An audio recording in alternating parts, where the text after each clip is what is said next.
Welcome to The Explainer.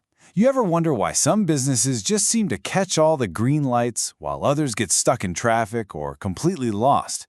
Well, today we're diving into how the right kind of expert guidance can basically act as a GPS or a compass, pointing any business straight toward success. Okay, here's what we're going to cover. First, we'll look at this huge hurdle that trips up so many businesses. Then, we'll play detective and uncover the real reasons they stumble. And finally, we'll reveal the expert toolkit that's designed to help them get back on track and really start to fly. You know, this is the question. It's the one that keeps so many entrepreneurs staring at the ceiling at 3 a.m. So what's really going on here? Why do so many promising ideas and ventures just not make it? Let's get into it. To really understand this, we've got to start by looking at a pretty sobering number, a number that really defines that first big challenge for any new company out there. And there it is, less than 5 years. It's like an invisible wall that a huge number of businesses just slam into. But here's the most important thing to get. This isn't about bad luck. It's almost always a symptom of deeper problems that you can absolutely identify. So, if it's not just a roll of the dice, what is it? What are those warning lights flashing on the dashboard that signal a business is heading for trouble? Well, it turns out there are usually 4 common culprits lurking under the surface. First up, the most obvious one, money troubles. Financial instability. This is when the cash going out starts to win the race against the cash coming in. It's like a boat taking on water from 2 leaks at the same time. Sales are dropping and spending is out of control. The second pain point? It's when the engine of the company just starts to lose power. You know that feeling? Everything seems to take forever, big projects get stuck in mud, and that energetic buzz you used to have just disappears. That's decreased productivity in action. Third, and this one is a silent killer, is the failure to adapt. The market is always moving, right? Customer needs change. New technology pops up, and when a business is too slow to react, it's not just missing out on sales, it's basically booking a one-way ticket to becoming irrelevant. And the fourth reason? It's all about untapped potential. You can have the most brilliant strategy in the world, but if your team doesn't have the skills to actually pull it off, that strategy is just a nice-looking document. It's like owning a Formula One car but not having anyone who knows how to drive it. Okay, so when a business is facing all these challenges, just trying harder usually isn't enough.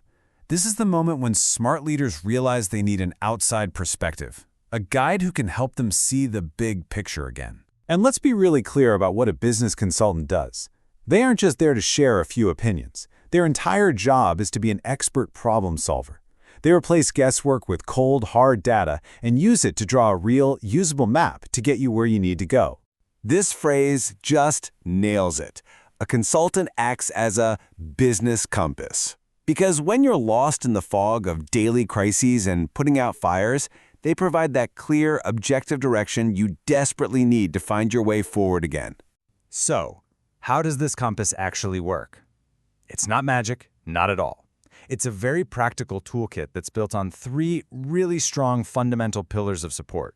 So this whole support system is really built on these 3 core ideas: getting your high-level strategy and operations right, truly understanding the market and your customers, and developing the people on your team.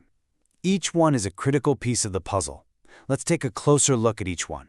First up is management consulting. Now, this is all about the how. How do we work smarter, not just harder? How do we structure our company so it can actually grow? It's all about building that solid foundation so the business can get bigger without everything falling apart.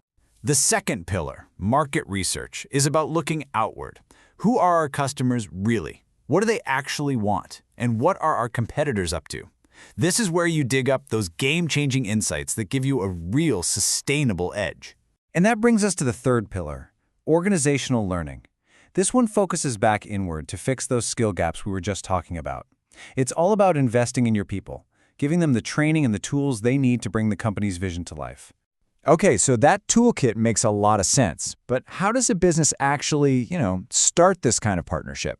Well, the process is actually really clear and straightforward.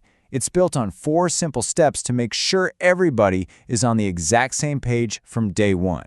See, the whole process is designed to eliminate any surprises. It moves logically from a deep dive first meeting to understand your goals, to a detailed proposal, then a chance to ask all your questions, and finally, a clear agreement.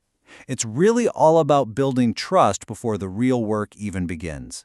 So, after going through all that, what's the big idea here? What's the ultimate point of this whole thing? Well, it all comes down to making one huge, fundamental shift in how you operate. At the end of the day, the takeaway is this. Business failure is hardly ever a mystery. The problems are almost always common and identifiable.